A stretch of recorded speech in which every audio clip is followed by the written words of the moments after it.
Sanjeli bus stand વિસ્તારમાં રખડતા આખલાનો આતંક, એક મહિલાને અડફેટે લેતા ગંભીર ઇજાઓ પહોંચી અને નગરજનોમાં હાલ આખલાઓના આતંકથી રોજ જોવા મળી રહ્યો છે।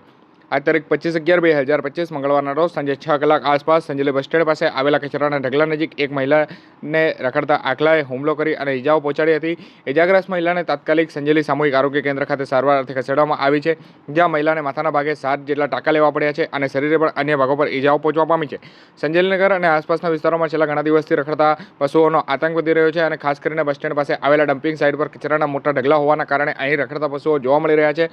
અને આ વિસ્તારમાં જ મંદિર, પેટ્રોલ પંપ અને સિલ્પન હાઈસ્કૂલ આવેલી હોવાથી જે કહી શકાય કે પ્રતિદિન વિદ્યાર્થીઓને પણ ત્યાંથી પસાર થવું જે જીવનો જોખમ જેવું લાગી રહ્યું હતું, ત્યારે આજે જે મહિલાને અચાનક જ આખલાએ અડફેટે લીધો હતો અને મહિલાને ઇજાગ્રસ્ત હાલતમાં જે દવાખાને ખસેડવામાં આવ્યો હતો, મહિલાને ગંભીર ઇજાઓ પહોંચવા પામી હતી। તેને લઈને હાલ નગરજનોમાં પણ આ રખડતા પશુઓને લઈને રોજ જોવા મળી રહ્યો છે, ત્યારે તાત્કાલિક ગ્રામ પંચાયત અને સંબંધિત વિભાગ આના ઉપર કાર્યવાહી કરે તેવી લોક માંગ પણ ઉઠવા પામી છે।